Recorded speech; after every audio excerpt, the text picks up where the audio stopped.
The Formula One AWS Gran Premio del Made in Italy E della Emilia Romagna 2025 has just concluded. And I've got to say, saying the name will always be the funnest part of the weekend. Anyways, the Grand Prix, if you couldn't tell already, is based in Italy, which means this is Ferrari's home turf where we can obviously expect their comeback in the season and not face any sort of hindrances or obstacles while all the other teams try to catch up to us. I'm sure this will happen. Obviously, McLaren have been the car to beat this season, but as we've seen in every single weekend so far, they can be contested with as long as you have the pace and, of course, the terrorism. Imola is a perfect place for this to happen because this track, despite its historical influence, reeks of mid, man. This place is up there with Monaco in terms of being anti-overtaking, which makes terrorism all that more easier. You want to get past on the straight? Just say no and throw the driver off the track. They can't complain, you had the right. So as you can imagine, the track highlights really just consist of that, or drivers making mistakes, which leads to an eventual overtake,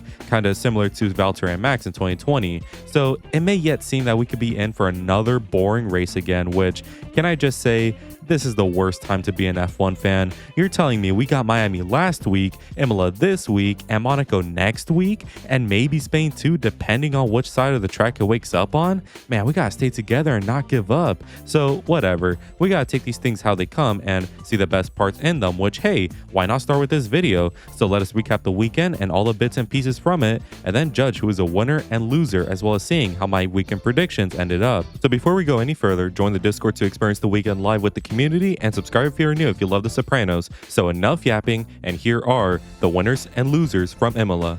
See those clouds up in the corner? That's where the rain is coming from.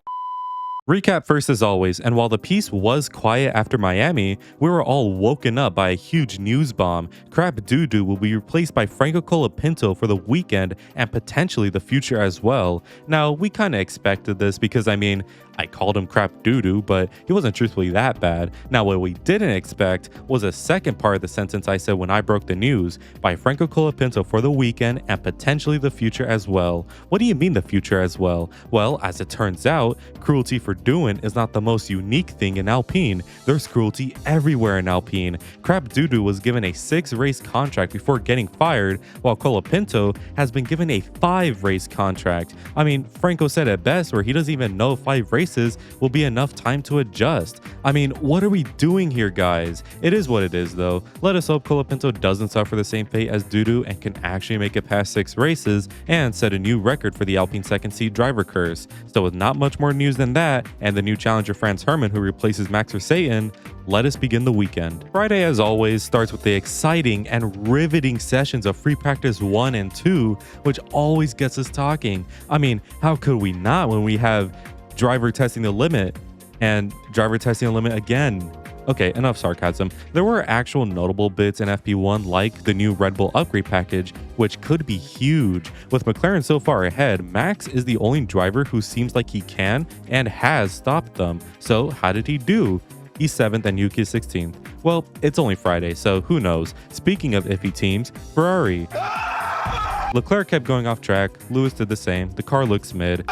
On a brighter side though, Williams looks fast again since Sainz finished a nice 3rd and Albon 8th, which is making me rethink my decision of not becoming a Williams fan. So overall, a nice little session topped off by Bort kissing the barrier, so let us move on to FP2. This session sees very little compared to the first one, but in terms of pecking order, things do stay the same, with the exception of Alpine though. Already in FP1, Gasly was 6th, but here he was 3rd, and that car looks mighty in his hand. It's almost like that team is becoming a one-man team with the second driver who is expendable unless they directly aid their first driver while not beating them. Oh, the irony with Pierre. You either die a hero or live long enough to see yourself become the villain. Anyways, the session will also feature Max busting a nut in his car and Hadjar spinning off the road and falling asleep trying to rejoin, which practically ended the session. So overall, a surprisingly good Friday, but do not be mistaken, Saturday will still be the best day while Sunday will reek. Speaking of Saturday though, let us get into the sessions. FP3 saw very little besides the basic practice stuff, and Ferrari continued to disappoint more than my son. So with the practices concluded, let us get into the qualifying. Q1 starts and sees Lewis going slower than Alonso in the green tractor and Williams being fast, but right when the top runners head out and start their laps, the session gets red flagged thanks to Yuki. It seems he has taken after Zhou since he saw his upside down crash and thought, hey, I could do that too. In all seriousness, that was a very heavy crash and it's good seeing him okay after it. But man, Yuki really hasn't done much in that car so far. Who would have seen that coming? So after some time, the red flag gets lifted and everybody sets the pace, with the best time being from Max. However, I wouldn't even say that was the best performance, since Aston Martin somehow are actually doing really good. In fact, they're doing really great, since Alonso's in the top 5 and Stroll is right behind him. Aston Martin has brought a huge upgrade package out of nowhere, and just imagine if this is their Miami 2024 moment. Anyways, the session would end with Colapinto crashing, and now we move on to Q2. Or not, since there was a delay of like 20 minutes, which means we are almost an hour into qualifying and Q2 has not even started yet. We have things to do like watch the Indy 500 qualifying. You can't be doing this to us, FOM. Well, whatever. After years pass by, also thanks to race control jerking off instead of reviewing Behrman's lap before the red flag, Q2 finally begins and nothing really happens in the session until the end, where all the big surprises happen. Firstly, Marcus Ericsson is the first car to set their average speed for Indy. Then Kimi Antonelli gets knocked out of Q2 before both Ferraris get knocked out by Alonso, and insert ableist joke here.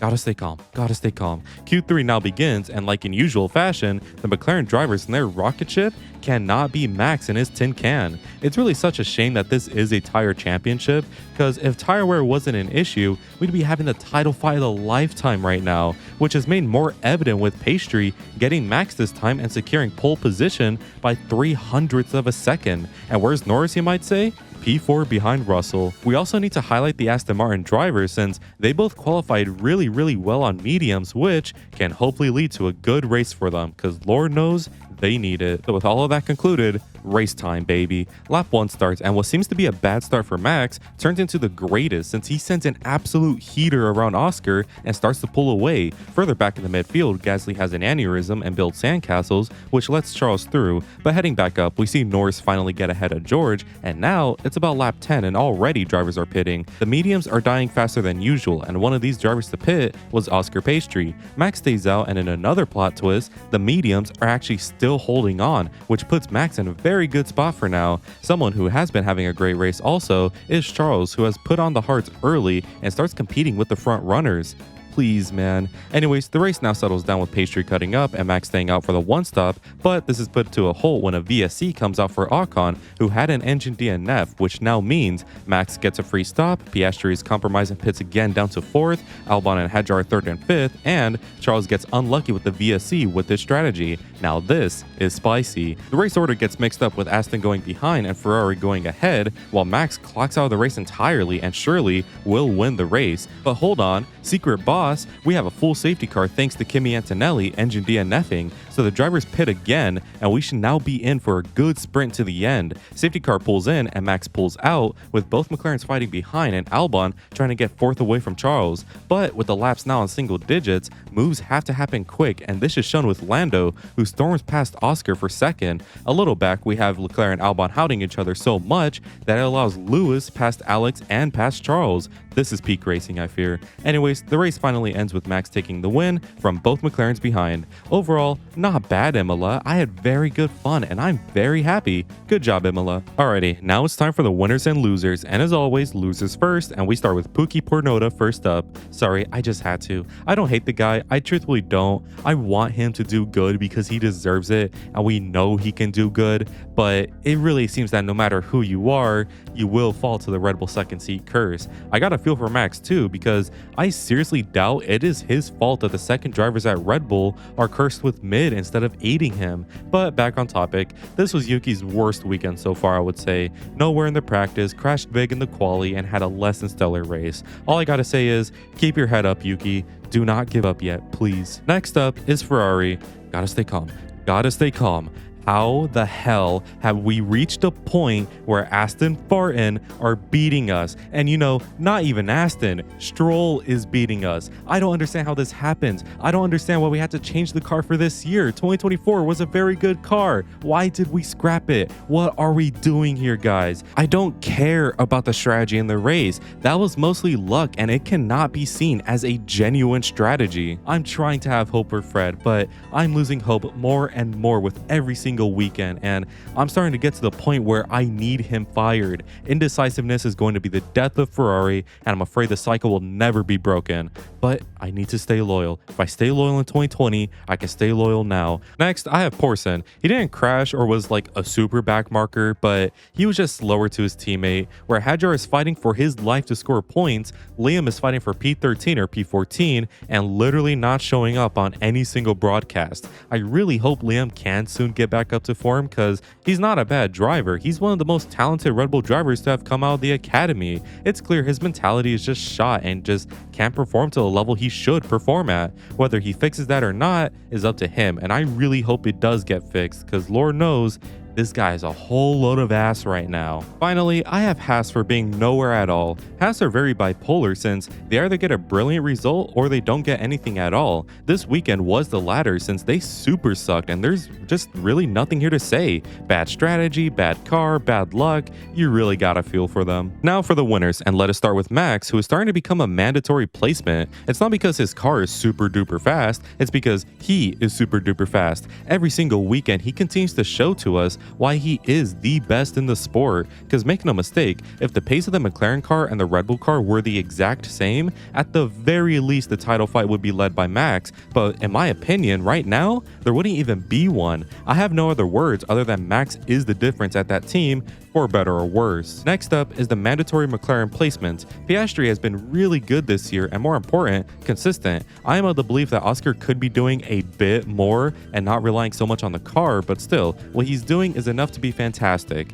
Lando, on the other hand, how many bad qualies and comebacks must he do before we finally see what he's doing? He is performing mid in quali so he could boost up his self-esteem in the race. Once he does get past the cars, he should not be behind in the first place. You're a fraud, Lando, a fraud. Next up is Aston Martin, and take away the race strategy and they have cooked. The great Aston Martin shift was real, guys. They did a sneaky one and brought upgrades here, and not just some parts, they basically reworked the whole car, and oh my, Alonso actually looked great again, and most surprisingly, Stroll looked fast as well. If the team can keep up this sort of performance for the rest of the season, or better yet, improve on it, then my oh my, the upper midfield battle between Aston, Williams, and sometimes Ferrari will be absolutely peak. But yeah, obviously they were screwed today by horrible strategy, but the implications of their car are so good, so that's why they're mainly here. Finally, I have Williams, and man oh man, I should have become one of you. Williams have been insanely good, and while this weekend didn't feature the same feats of Miami, this weekend still featured them being insanely fast.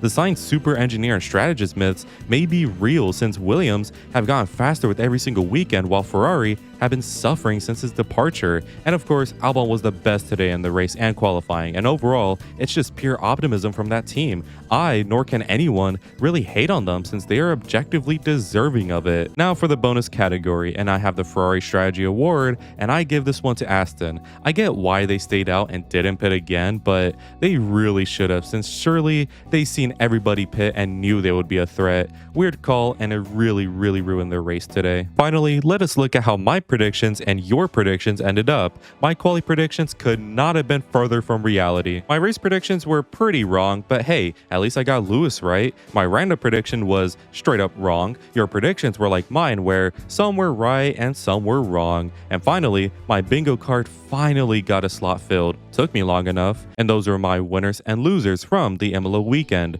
Overall, a better than expected weekend of fun. But I got bad news, bud. If you thought this weekend for some reason had lame racing, then boy do I have a weekend for you. If it's any consolation though, if Hype Moments and Aura is not for you, then watch the Indy 500 after Monaco for actual good racing. Anyways, I want to give a quick shout out to all members of the flock for their continued support, and make sure to join in if you want cool benefits as well as just helping me out. Anyways, if you enjoyed today's video, make sure to leave a like and subscribe since it really helps me out, and make sure to let me know in the comments who your winners and losers are. And as always, have an amazing day.